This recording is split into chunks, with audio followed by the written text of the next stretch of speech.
Bienvenue pour cet instant des paroles de la vie éternelle avec Marc-Joseph.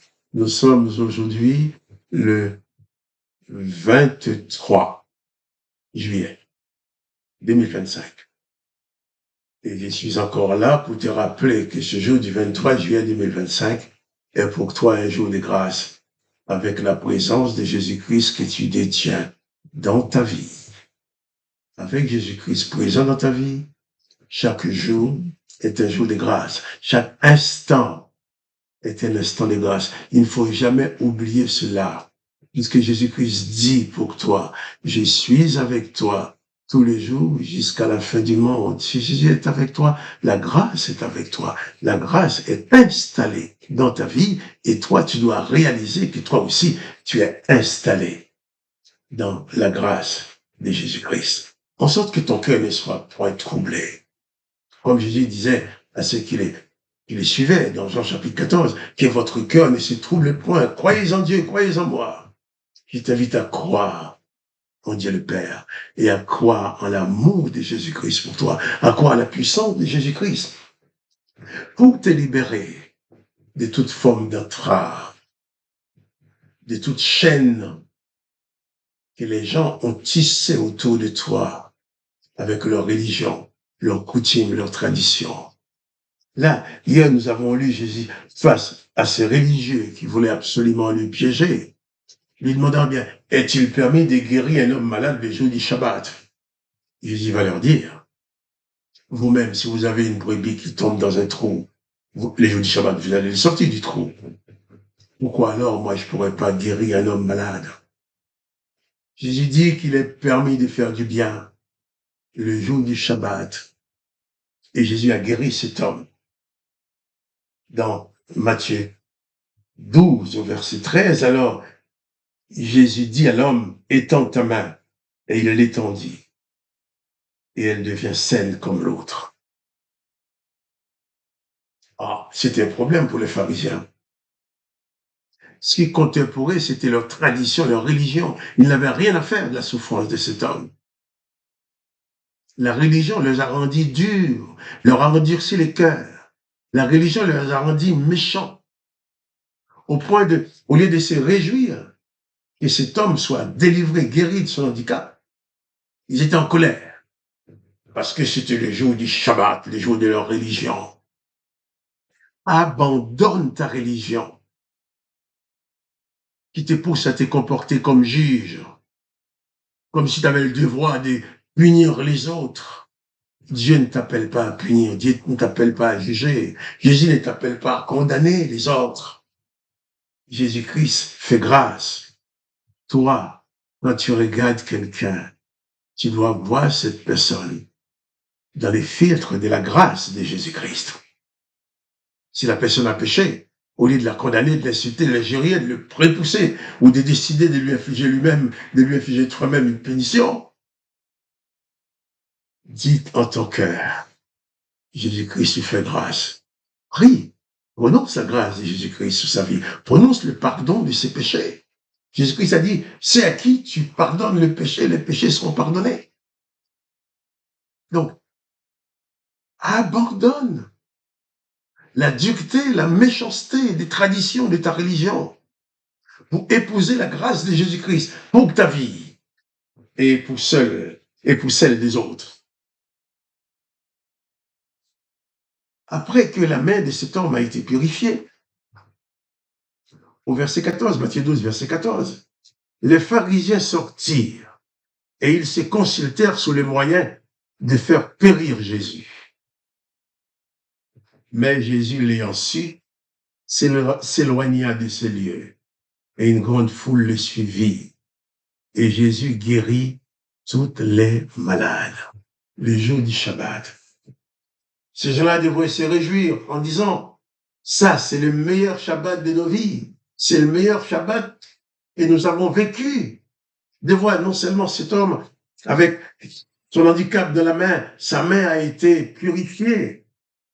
Et ensuite, Jésus a guéri tous les malades qui sont approchés, ces gens-là qui sont approchés de lui. Ces gens-là devraient être merveilleux, heureux, contents, Dieu, donner gloire à Dieu.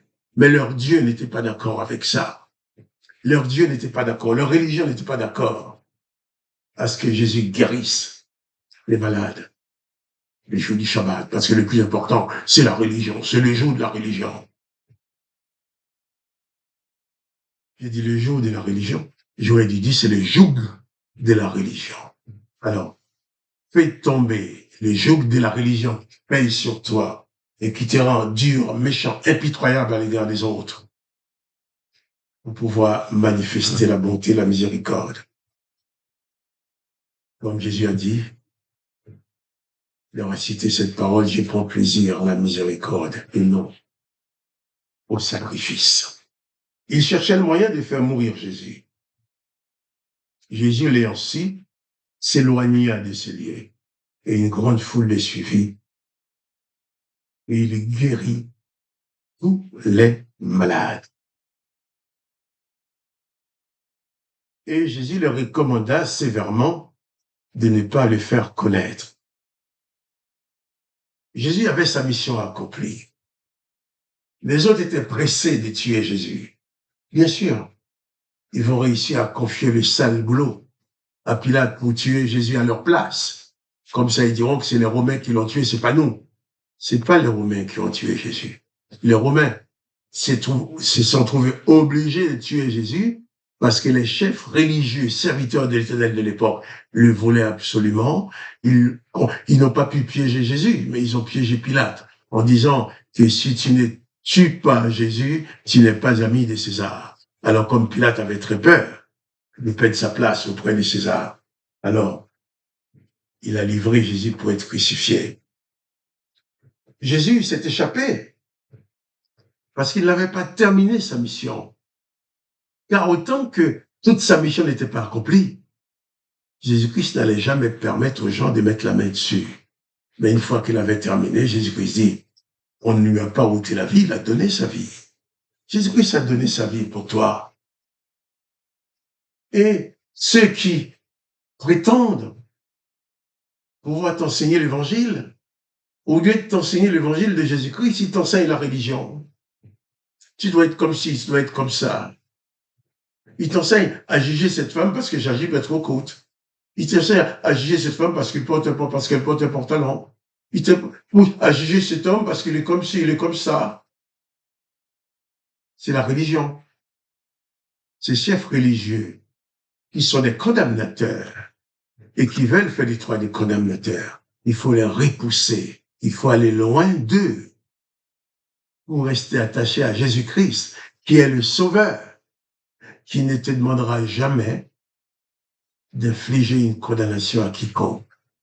Jésus-Christ dit, c'est lui à qui tu pardonnes les péchés. Là, ces péchés seront pardonnés aussi par Dieu le Père. Contrairement à l'Éternel qui dit, je maudirai ce que tu maudiras. Jésus-Christ dit, je pardonnerai à ceux que tu pardonnes.